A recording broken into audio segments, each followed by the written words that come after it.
జిల్లాలో సుదీర్ఘ కాలంగా పెండింగ్ లో ఉన్న ఇళ్ల స్థలాల క్రమబద్దీకరణకు ముఖ్యమంత్రి చంద్రబాబు నాయుడు గ్రీన్ సిగ్నల్ ఇచ్చారు. వివిధ శాఖల పనితీరుపై మంగళవారం ఆర్టీజీ సెంటర్లో సీఎం చంద్రబాబు సమీక్షించారు. జిల్లా స్థాయిలో ఎంతవరకు చేయగలలో అంత చేయాలని, జిల్లా స్థాయిలో క్రమబద్దీకరణ కుదరని పక్షంలో కేబినెట్ కు తీసుకురావాలని సీఎం ఆదేశించారు. ఈ మేరకు జిల్లా కలెక్టర్ల నుంచి సమాచారాన్ని తీసుకోవాలని సూచించారు. రాష్ట్రంలో వివిధ జిల్లాల్లో ఇళ్ల స్థలాల క్రమబద్దీకరణ సమస్య చాలా కాలంగా పెండింగ్ లో ఉందని, ఏదో ఒక సాకు చూపి వాటిని పెండింగ్ లో పెడుతున్నారని సీఎం అన్నారు.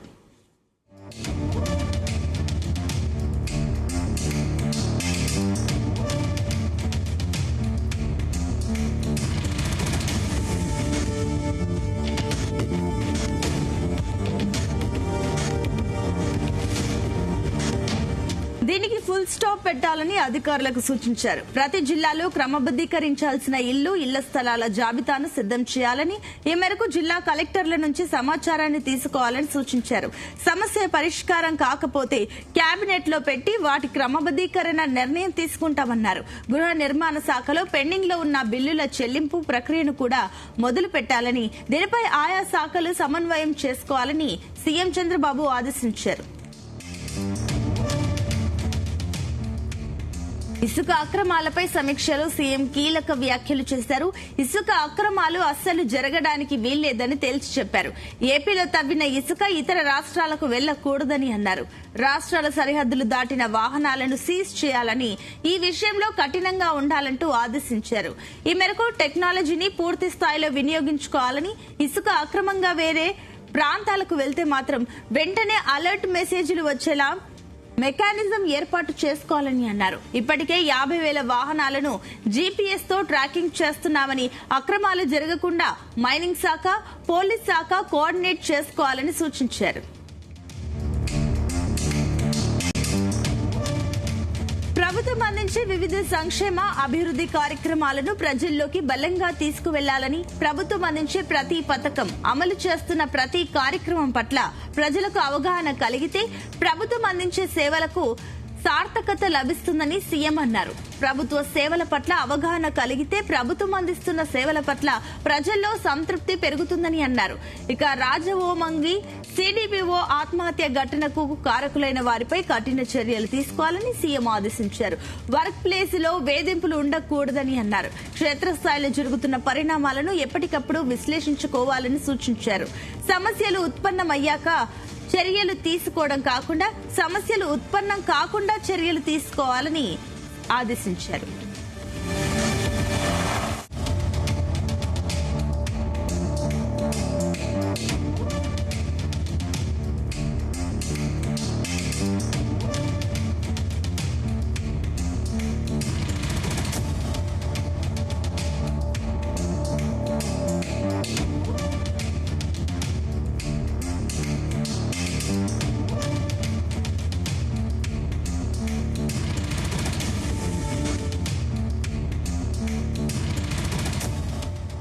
జిల్లాలో సుదీర్ఘ కాలంగా పెండింగ్ లో ఉన్న ఇళ్ల స్థలాల క్రమబద్దీకరణకు ముఖ్యమంత్రి చంద్రబాబు నాయుడు గ్రీన్ సిగ్నల్ ఇచ్చారు.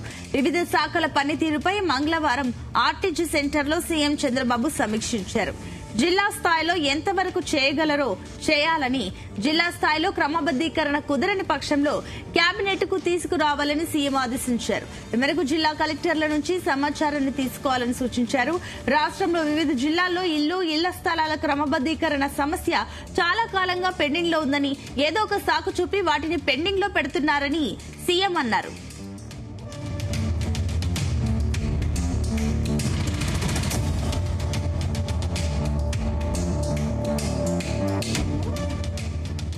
దీనికి ఫుల్ స్టాప్ పెట్టాలని అధికారులకు సూచించారు. ప్రతి జిల్లాలో క్రమబద్దీకరించాల్సిన ఇళ్ల స్థలాల జాబితాను సిద్దం చేయాలని, ఈ మేరకు జిల్లా కలెక్టర్ల నుంచి సమాచారాన్ని తీసుకోవాలని సూచించారు.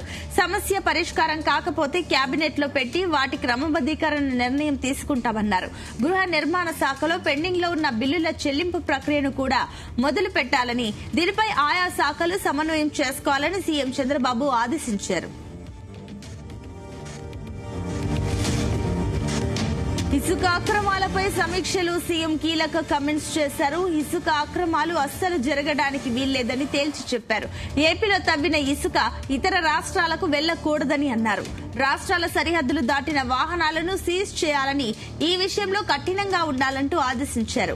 ఈ మేరకు టెక్నాలజీని పూర్తి స్థాయిలో వినియోగించుకోవాలని, ఇసుక అక్రమంగా వేరే ప్రాంతాలకు వెళ్తే వెంటనే అలర్ట్ మెసేజ్లు వచ్చేలా మెకానిజం ఏర్పాటు చేసుకోవాలని అన్నారు. ఇప్పటికే 50,000 వాహనాలను జీపీఎస్ తో ట్రాకింగ్ చేస్తున్నామని, అక్రమాలు జరగకుండా మైనింగ్ శాఖ, పోలీసులు కోఆర్డినేట్ చేసుకోవాలని సూచించారు.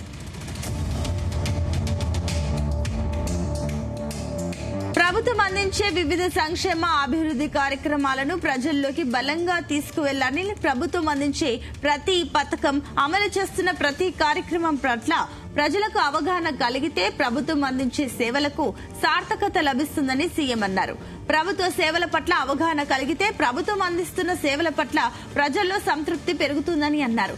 రాజవోమంగి సిడిపిఓ ఆత్మహత్య ఘటన కారకులైన వారిపై కఠిన చర్యలు తీసుకోవాలని సీఎం ఆదేశించారు.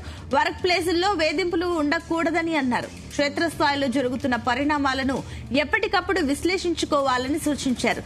సమస్యలు ఉత్పన్నమయ్యాక చర్యలు తీసుకోవడం కాకుండా సమస్యలు ఉత్పన్నం కాకుండా చర్యలు తీసుకోవాలని ఆదేశించారు.